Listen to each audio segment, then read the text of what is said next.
Salah satu cara untuk menjaring calon pemimpin terbaik adalah dengan konvensi, di mana 5-10 calon akan mengajukan konsep, ide, gagasan, dan saling diadu di depan panelis. Di sini akan terlihat bagaimana kehandalan mereka saling silang pandang dan bagaimana menghandle masalah sehingga kita para pemilih bisa kenal lebih jauh terhadap para calon. Seperti saat ini di Amerika, terjadi pertarungan siapa wakil Partai Demokrat, siapa yang akan dijagokan untuk melawan Donald Trump di tahun 2020 untuk menjadi POTUS, President of the United States. Ada Joe Biden, mantan wakil Presiden Obama, dan juga ada jagoan saya, Bernie Sanders. Beliau juga mengajukan diri sebagai calon untuk mewakili Partai Demokrat. Saya pribadi, setelah menonton konvensi mereka beberapa kali, mengharap Bernie Sanders lah yang akan menjadi calon dari Demokrat. Saya bahkan berharap Sanders bisa mengalahkan Trump nanti untuk menjadi Commander in Chief. Mengapa Bernie? Karena rasanya saya memiliki something in common dalam tanda petik. Rasanya saya itu satu mazhab aliran ekonominya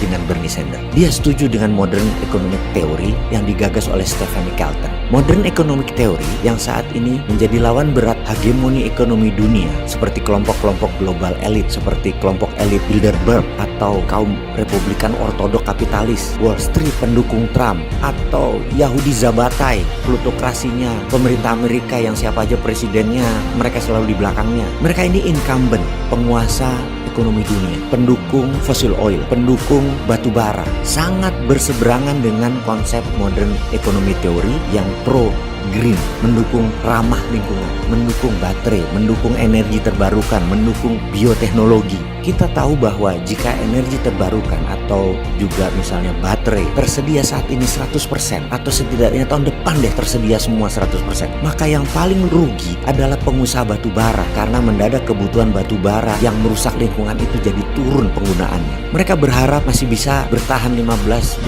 tahun lagi. Mereka membuat dunia kecanduan minyak bumi dan batu bara ini masih sampai 20 tahun ke depan. Mereka pro fossil oil dan batu bara itu berusaha habis-habisan melawan kelompok elit seberang pecinta lingkungan. Kalau perlu seperti Indonesia sekarang, semua pakai batu bara pembangkit listriknya. Walaupun efeknya udara jadi jelek, pokoknya pakai batu bara. Mau yang nanti banyak penduduk sakit paru-paru yang menderita kan rakyat jelata, rakyat Jakarta. Yang penting para pengusaha batu bara serta pejabat yang punya usaha batu bara, barangnya dalam tanda petik masuk ke PLN dan dapat fulus besar. Jadi power plant harus batu bara. Nah, Bernie Sanders anti perusak lingkungan, anti Keynesian, anti neolips. Jadi kalau dia jadi presiden 2020, maka pasti akan menekan hal-hal yang merusak lingkungan dan dia pro lingkungan serta setuju Indonesia printing money berbasis proyek.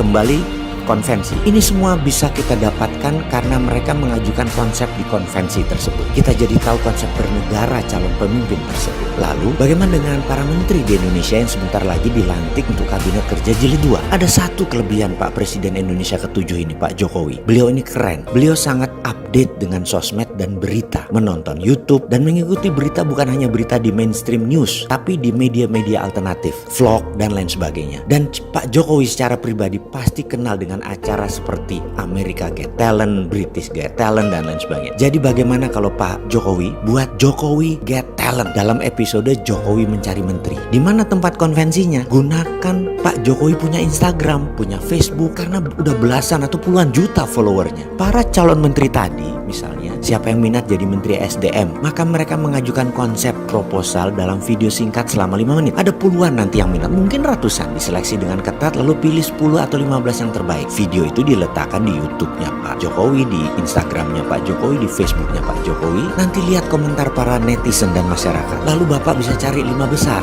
Saya yakin dengan video ini Bapak Jokowi akan menemukan hidden treasure yang pantas mendampingi Bapak untuk 5 tahun ke depan. Mungkin dari ratusan yang mengajukan diri sebagai calon, video itu diseleksi, netizen jadi panelisnya, baru dipanggil ke istana yang 5 besar itu, baru diadu di berbagai forum kelimanya, di mainstream news, di berita utama dan lain sebagainya. Terakhir, Pak Presiden silahkan pilih dalam ruang tertutup dan ruang pribadi siapa satu di antara 5 yang dipilih, yang chemistry-nya, yang kimianya nyambung dengan Bapak dan idenya orisinal. Di sini masyarakat akan melihat kualitas orang tersebut, konsep dan idenya tersebut juga kemampuannya berkolaborasi. Siapa saja mereka itu. Mereka yang minat bisa dari rakyat jelata sampai strategi tertinggi seperti para konglomerat, bisa dari parpol, bisa dari ormas, bisa bisnismen, bisa individual profesional, semua demi NKRI mendapatkan calon individu pemimpin terbaik. Kita bisa lihat integritasnya, kita bisa lihat kapabilitasnya, kita bisa lihat track recordnya. Kami rakyat akan mendapatkan banyak manfaat dari acara Bapak itu. Semoga Pak Presiden bisa menerima usulan ini. Anda keren, Pak.